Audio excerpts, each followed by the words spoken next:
Salam sejahtera untuk kita semua, mahasiswa Universitas Terbuka yang kami banggakan. Pada pagi hari ini senang sekali bisa berjumpa dengan Anda pada sesi ke-8.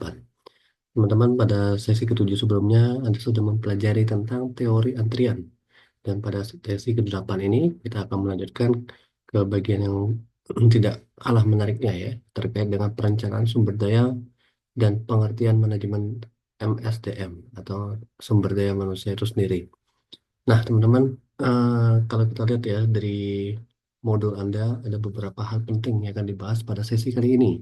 Kita bisa melihat nanti apa artinya manajemen sumber daya manusia sebagai sumber keunggulan bersaing dalam sebuah perusahaan.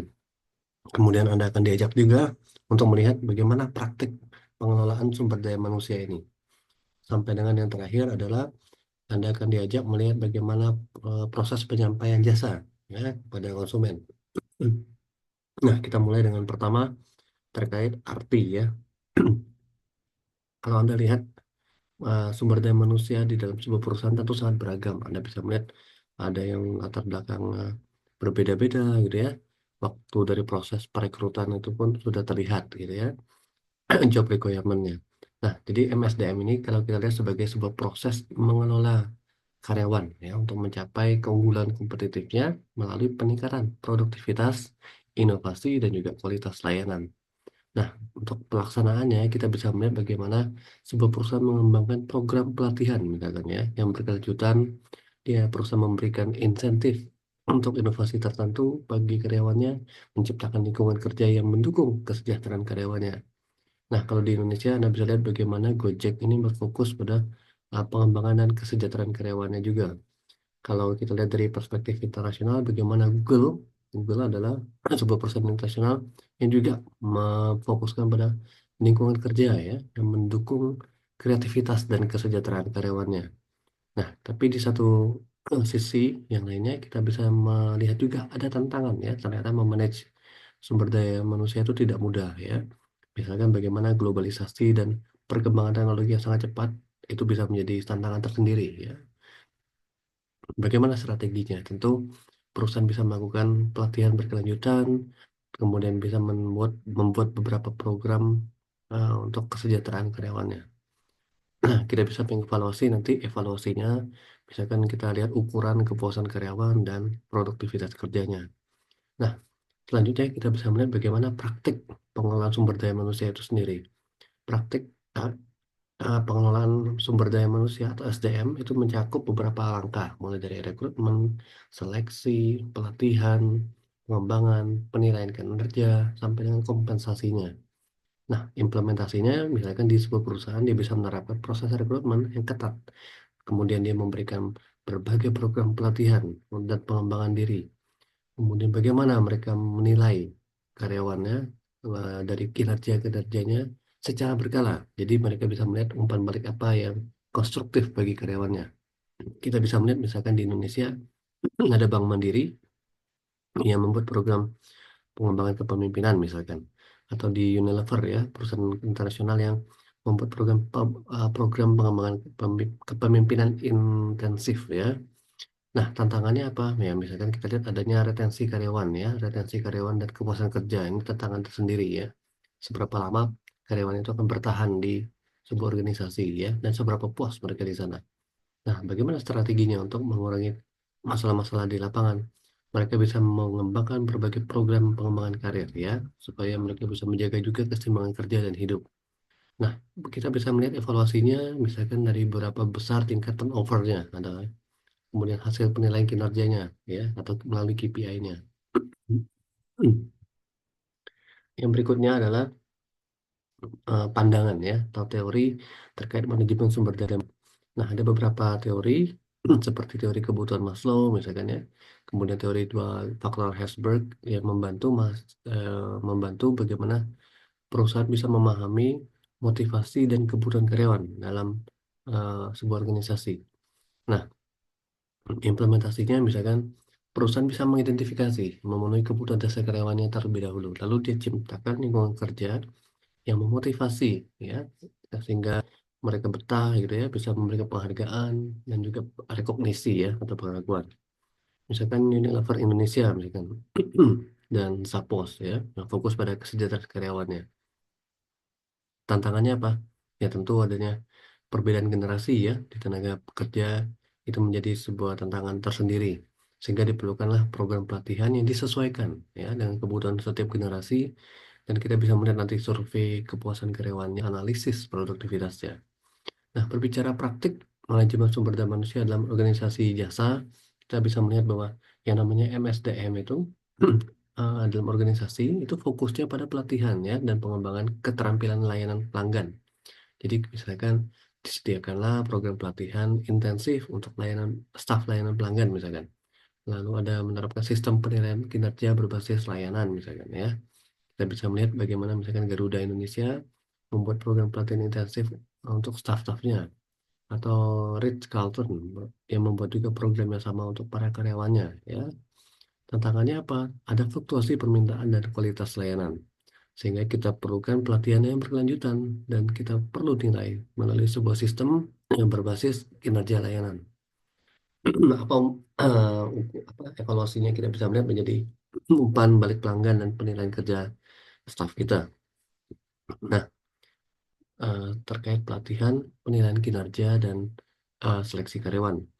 Nah, pelatihan tentu diperlukan ya, tentu kita perlukan membantu karyawan untuk mengembangkan dirinya, keterampilan baru, sehingga kita bisa menilai kinerjanya nanti ya, apa yang perlu kita tingkatkan, apa perlu kita perbaiki gitu ya. Dan ada juga seleksi, seleksi itu untuk memastikan perusahaan itu mendapatkan kandidat yang terbaik. Nah, proses implementasinya kita bisa lihat bagaimana banyak program pelatihan yang berkelanjutan, lalu dilakukan penilaian kinerja juga, melakukan proses seleksi yang ketat ya sehingga kandidatnya diharapkan sesuai. Contohnya Telkom Indonesia dia membuat program pelatihan yang berkelanjutan dan penilaian kinerja berbasis tujuan. Kalau IBM dia membuat program pelatihan juga yang berkelanjutan sama ya. Dia melakukan penilaian juga kinerjanya yang berbasis tujuan. Nah, tentu ada tantangan ya bagaimana menjaga relevansi ya pelatihan ini dengan kebutuhan industri sehingga kita perlukan kolaborasi dengan institusi pendidikan dan pelatihan yang berbasis teknologi. Nah, kita bisa melihat nanti hasil penilaian kinerjanya dan tingkat keberhasilan pelatihannya. Berbicara perilaku individu dan kelompok dalam organisasi, tentu teman-teman nanti bisa melihat bagaimana hal ini bisa memengaruhi dinamika kerja dan produktivitas. Sehingga kita dalam sebuah perusahaan perlu mendorong kolaborasi melalui program team building. Kita sediakan pelatihan manajemen konflik untuk mengatasi berbagai perbedaan antar tim. Misalkan Tokopedia, dia menyediakan manajemen yang mendorong kolaborasi dan inovasi. Atau Google misalkan menyediakan program yang serupa gitu ya, yang meningkatkan atau memicu kolaborasi dan bisa menghasilkan inovasi terbaru. Tetapi kita bisa melihat juga ada tantangan ya di balik ini, yaitu konflik antar tim dan perbedaan budaya. Nah, bagaimana solusinya? Kita perlu program team building ya, manajemen konflik. Nah, ini diperlukan sekali. Kita bisa melihat nanti evaluasinya dari survei iklim kerja dan analisis produktivitas tim. Nah, terkait program eh, peran manajemen pengetahuan dalam pengelolaan sumber daya manusia. Nah, tentu teman-teman menyadari ya, yang namanya memanage atau mengatur sesuatu, khususnya pengetahuan, itu akan membantu ya kita dalam mengelola dan memanfaatkan informasi itu untuk meningkatkan kinerja kita. Nah, caranya bagaimana? Ya, kita bisa menggunakan sistem manajemen yang berbasis teknologi. Jadi, sistem manajemen pengetahuan ini berbasis teknologi untuk berbagi informasi dan praktik terbaik di seluruh organisasi. Kita bisa melihat berbagai organisasi seperti Pertamina ya dan Microsoft gitu ya. Dia membuat sistem manajemen berbasis pengetahuan untuk berbagi informasi dan praktik-praktik terbaiknya. Nah, tantangannya tentu untuk mengelola pengetahuan yang tersebar dan tidak terstruktur itu menjadi hal yang sangat eh, menantang gitu ya. Sehingga kita perlukan implementasi sistem manajemen berbasis teknologi ya, manajemen pengetahuan berbasis teknologi. Nah, perencanaan sumber daya manusia ini juga menjadi hal penting. Kita perlu persiapkan planning karena kita punya rencana strategis dan kita perlu tenaga-tenaga strategis juga untuk mencapai hal ini. Kita lakukan analisis tren pasar, kita rencanakan tenaga kerja kita jangka panjang, regenerasi gitu ya, atau untuk persiapan, kemudian kesesuaian antara kebutuhan dan ketersediaan tenaga kerja. Nah, tantangannya apa ya? Perubahan kebutuhan tenaga kerja ya, karena kita bisa melihat bagaimana dinamikanya. Sehingga kita perlu melakukan analisis terhadap pasar. Manajemen rantai pasokan. Nah, supply chain management ini kalau Anda lihat dari namanya manajemen rantai pasokan. Artinya bagaimana sebuah manajemen dia melibatkan koordinasi produksi ya, eh, inventaris lokasi, kemudian transportasi untuk mencapai efisiensi dan responsivitas. Jadi kalau dari hulu ke hilir itu seperti apa manajemennya, nah itu yang perlu kita pahami dalam supply chain management. Jadi bagaimana vertical integrationnya, integrasi vertikalnya. Tentu kita bisa menggunakan teknologi canggih ya untuk mengelola rantai pasokan.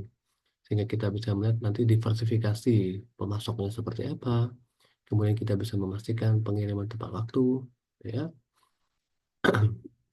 Anda bisa lihat misalkan di Indofood atau di Amazon ya, bagaimana mereka menggunakan eh, manajemen rantai pasokan ini. Kemudian berikutnya terkait peramalan permintaan. Nah, hal ini kita gunakan untuk memprediksi permintaan produk di masa depan, ya, untuk mengoptimalkan produksi dan persediaan. Kita lakukan analisis data, kita buat model prediktifnya, kemudian kita bisa membuat atau melihat prediksi permintaan dan mengatur produk yang sesuai. Kalau manajemen kapasitas dan manajemen permintaan itu kita bisa melihat bagaimana manajemen kapasitas ini memastikan perusahaan memiliki sumber daya yang cukup untuk memenuhi permintaan, sementara manajemen permintaan untuk mengatur permintaan pelanggan. Caranya dengan menyesuaikan kapasitas secara dinamis dan menerapkan manajemen permintaan yang fleksibel untuk menghindari kelebihan atau kekurangan kapasitas. Nah, untuk kita perlu melakukan penjadwalan pelayanan. Tujuannya apa? Kalau kita lihat dari definisinya, tentu hal ini akan melibatkan pengaturan waktu ya. Jadi bagaimana kita mengatur waktu kita, kita membagi sumber daya kita untuk memastikan bahwa semua layanan yang efisien dan tepat waktu itu bisa kita capai. Nah, kita bisa menggunakan misalkan penjadwalan otomatis misalkan ya. Fleksibilitas tenaga kerjanya juga bisa kita jaga. Kita bisa memastikan efisiensinya juga terjaga, penjadwalan dan kepuasan pelanggan. Nah, penyampaian jasanya bagaimana? Ya, penyampaian jasanya kita artinya memberikan layanan kepada pelanggan gitu ya, dengan cara yang memenuhi atau melebihi harapan mereka. Nah, ini kita bisa lihat bagaimana melakukan pelatihan karyawan misalkan ya. Nah, pelatihan layanan pelanggan, meningkatkan sistem logistik gitu ya, untuk memastikan bahwa penyampaian jasanya andal dan tepat waktu. Nah, inilah teman-teman beberapa hal penting yang kita bahas pada sesi kali ini terkait perencanaan sumber daya dan pengertian manajemen sumber daya manusia. Kami berharap Anda tetap semangat mengerjakan semua tugas dan forum diskusi Anda pada sesi terakhir ini. Semoga bermanfaat materi-materi yang kita bahas pada sesi ini. Dan jangan lupa untuk mengecek kembali semua file yang Anda unggah pada tugas ketiga Anda. Akhirnya kami mengucapkan selamat belajar, semoga sukses, dan jumpa lagi pada kesempatan yang lainnya. Terima kasih dan sampai jumpa.